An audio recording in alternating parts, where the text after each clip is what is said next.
Salut à tous. Épisode On vous la fait courte numéro 7 de Tatami Connexion. Le sujet du jour, Gordon Ryan versus André Galvao à la DCC pour le Super Fight, c'est officiel. Ça a été annoncé il y a 5 jours. Un combat qui ne devait pas voir le jour, Gordon Ryan ayant annoncé sa retraite il y a de ça quelques mois parce qu'il avait un problème de santé au niveau de l'estomac qu'il ne parvenait pas à identifier. Donc c'était très incertain de voir ce combat. De plus, même si André Galvao avait annoncé que pour lui le Super Fight il allait le faire, avant ça on ne savait pas encore si ça allait être officiel aussi pour lui, parce que du fait de son âge qui avance, il n'était pas sûr de base de faire ce Super Fight. Bon, finalement il avait annoncé quelques jours avant l'annonce de la retraite de Gordon Ryan qu'il ferait la DCC.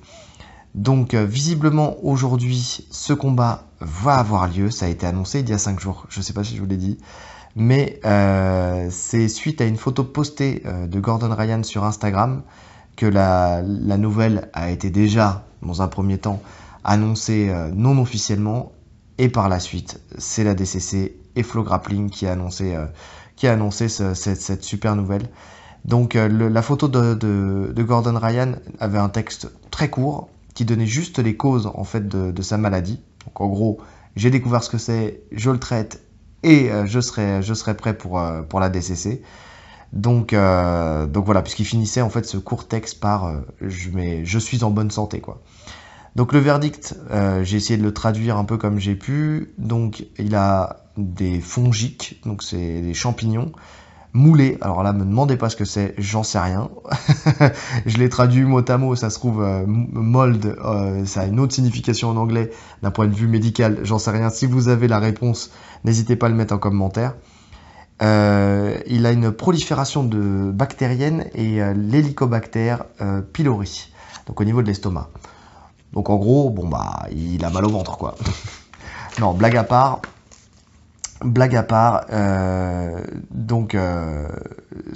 maintenant qu'on a trouvé en fait la cause de ce mal, il a pu annoncer ce combat qui va être très excitant, parce que bon, le passé entre les deux protagonistes fait que on a envie de savoir véritablement qui sera le vainqueur de cet affrontement. Donc je rappelle qu'on avait fait un podcast, un précédent On vous la fait courte, sur la gifle qui avait eu lieu de Gordon Ryan sur André Galvao lors juste avant la conférence de presse, en fait dans les coulisses du WNO.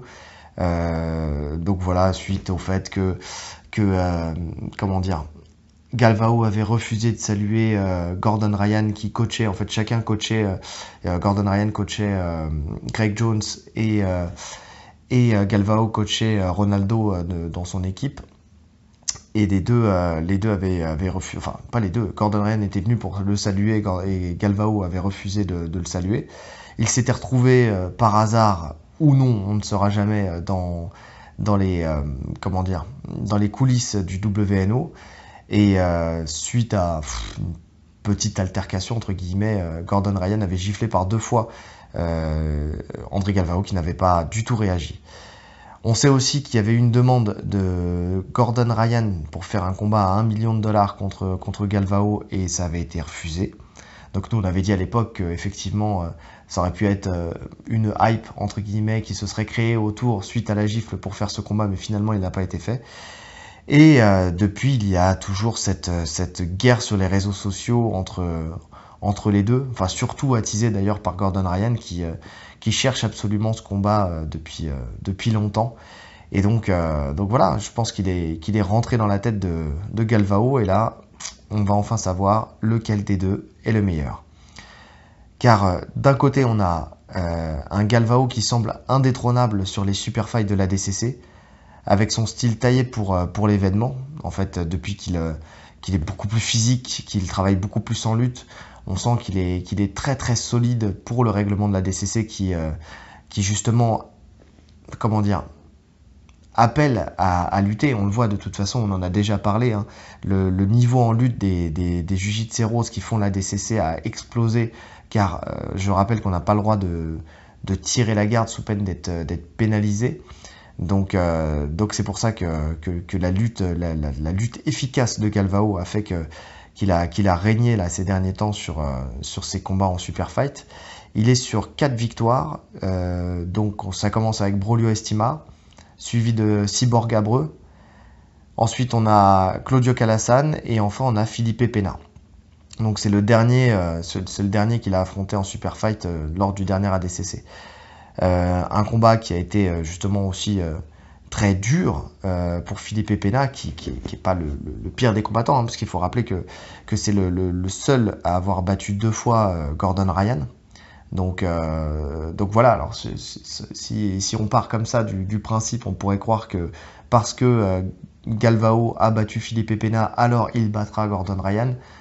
Non, on peut pas penser ça comme ça, parce que de toute façon, 2 combattants différents n'indiquent pas la victoire de l'un contre l'autre. Enfin voilà, c'est pas parce que en fonction du style, en fait, un style peut gêner un combattant plutôt qu'un autre. Donc si Felipe Pena a trouvé la clé face à Gordon Ryan, ça ne veut pas dire que Galvao trouvera la clé sur Gordon Ryan, même s'il a trouvé la clé sur Felipe Pena.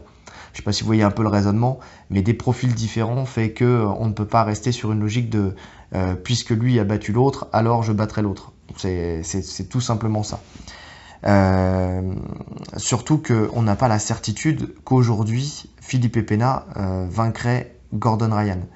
Il faut rappeler que les 2 fois où il l'a battu, c'était à une époque où Gordon Ryan s'axait énormément sur les clés de jambes, et que finalement, on le voit sur la victoire à l'Absolute ADCC, il a réussi en fait à prendre le dos de Gordon Ryan sur une attaque de clé de jambe.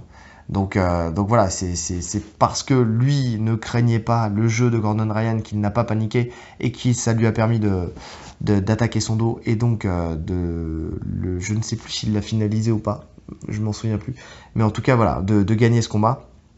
Et donc voilà, depuis Gordon Ryan a fait énormément évoluer son jeu, l'a complexifié, l'a densifié, et il a beaucoup plus d'armes à imposer. Et rien n'indique qu'aujourd'hui un combat entre lui et Felipe Pena se passerait de la même manière. De l'autre côté, on a donc Gordon Ryan, qui lui est 4 fois médaillé à la DCC, donc 3 en or et 1 en argent. 3 en or, donc celle en argent, je viens de le dire, c'est Felipe Pena qui l'a battu en finale de l'Absolute, puisqu'il avait gagné sa catégorie. Il avait perdu en Absolute lors de sa première apparition à l'ADCC, et sur le dernier ADCC, il avait gagné et sa catégorie et l'Absolute. Donc voilà, avec un nombre de soumissions record. Enfin voilà, il est comparé à Marcelo Garcia dans les GOAT du JJB Nogi, et d'autant plus de la DCC, donc sur le nombre de victoires et surtout sur le nombre de soumissions. Donc c'est intéressant d'avoir ces 2 profils face à face, 2 combattants de toute façon qui physiquement seront prêts, parce que on le voit, Galvao, que ça soit Galvao lors du dernier ADCC, il avait un physique plus qu'impressionnant. Je dirais pas jusqu'à dire qu'il ne boit pas que de l'eau, mais bon, on pourrait le croire, en tout cas, quand on voit le physique qu'il imposait. Et Gordon Ryan, lui, de toute façon, plus sa carrière avance et plus aussi son physique est impressionnant. Et malgré la maladie qu'il avait au niveau de l'estomac, on voit qu'il a encore pris du volume. Alors est-ce que c'est un volume qu'il va conserver, puisque la DCC n'aura lieu que dans 1 an, hein, donc son physique peut changer entre-temps. Mais est-ce qu'il va conserver ce volume-là ou est-ce qu'il va perdre? Mais en tout cas, pour l'instant, force est de constater que physiquement, il est monstrueux. Donc voilà. Rappelons un petit peu les règles de temps, en tout cas sur le combat qui va avoir lieu là, lors de ce super fight. Donc c'est un combat qui va durer 20 minutes, plus 10 minutes d'overtime. Et si on ne peut pas les départager au bout de cet overtime, il y a un 2e overtime possible, et ça s'arrêtera là. Ensuite, ça sera de la décision. Mais en tout cas, voilà. Donc ça fait 40 minutes de combat. Autant dire qu'il va falloir être prêt d'un point de vue cardio, d'un point de vue physique pour assumer cette longueur de combat. On sait qu'ils sont capables de le faire, puisque de toute façon, ils l'ont déjà fait par le passé. Gordon Ryan avait annoncé à la fin du précédent ADCC qu'il voulait être le premier à faire et sa catégorie et le super fight. Donc là, pour l'instant, on ne parle pas de cette particularité-là. On a juste annoncé le super fight avec Galvao. Maintenant, je pense que ça serait au niveau challenge encore plus intéressant si ça se faisait comme ça. En tout cas, moi, je signe tous les jours pour le voir combattre dans sa catégorie et sur le super fight. Alors pourquoi sa catégorie et pas l'absolute? Tout simplement parce que, pour rappel, le vainqueur de l'absolute affronte le vainqueur du super fight. Donc ça veut dire que s'il faisait l'absolute et qu'il gagnait le super fight, qu'il gagnait l'absolute et le super fight, il ne pourrait pas s'affronter lui-même. Donc voilà, la DCC n'accepterait jamais, à mon avis, qu'il fasse l'absolute et le super fight, mais plutôt sa catégorie. Donc voilà, on a le temps de voir, on a le temps de savoir, mais ça serait très très très intéressant de le voir faire cette performance-là. Il en est capable, on sait que qu'on l'aime ou qu'on l'aime pas, hein, de toute façon, sur ses sorties, on en a déjà parlé, mais dans le privé, mais c'est quand même un combattant exceptionnel, c'est quand même le seul jiu-jitseros qui tend une enveloppe à l'équipe de Flow Grappling avant un combat, sur laquelle est marqué à ouvrir à la fin du combat, où il annonce en fait dans l'enveloppe la soumission qu'il va mettre dans ce combat. Donc voilà, et force est de constater qu'il la met. Donc là, c'était la dernière fois, c'était, je crois, Juji en S-monte, et il a mis Juji en S-monte. Donc il est capable de faire cette performance-là, et c'est peut-être un des rares, et peut-être même le seul à être capable de le faire. Donc voilà, je pense qu'on a fait le tour. J'espère que vous avez aussi hâte que nous de voir ce combat-là. L'attente, elle va être énorme, parce que voilà, on est aujourd'hui le 15 septembre 2021 et l'ADCC aura lieu les 17 et 18 septembre 2022 à Las Vegas. Un an d'attente, un an de guerre sur les réseaux sociaux. À mon avis, on va avoir beaucoup de choses à dire sur l'avant-combat, justement, sur leur préparation, sur le travail qui va être fait. Est-ce que Gordon Ryan va recombattre entre-temps? Qu'est-ce que ça va donner? Galvao, lui, il a peu de chances de combattre véritablement jusqu'au prochain ADCC, parce qu'on le voit. Enfin là, j'ai repris un peu son palmarès parce que je voulais rechercher les personnes qu'il avait affrontées en super fight, et on voit entre le combat entre Braulio Estima et Cyborg, on voit un nombre de combats énormes en fait sur la liste de ses victoires ou défaites, mais on voit un nombre de combats énormes, et en fait plus on avançait vers le dernier ADCC et moins il y avait de combats entre chaque ADCC. C'est normal, il s'occupe de son académie, il ne fait plus vraiment de compétition, il fait certains super fights et ça s'arrête là. Donc là, il y a peu de chances, je ne pense pas qu'on le verra avant l'année prochaine, donc on aura peu d'indications sur sa forme. Par contre, si Gordon Ryan combat, là ça nous donnera encore de la matière à analyser. Est-ce qu'il restera invaincu jusqu'au prochain ADCC ou non? Parce que ça aussi, ça peut jouer sur les pronostics du futur ADCC. Donc voilà, on sait qu'il a signé au ONE FC, il va sûrement combattre encore au ONE FC. Est-ce qu'il va combattre en MMA ou pas? Est-ce que ça va créer des dégâts ou pas? Donc voilà, il peut se passer énormément de choses durant cette année, et ça va être très intéressant à suivre. Donc voilà, suite au prochain épisode.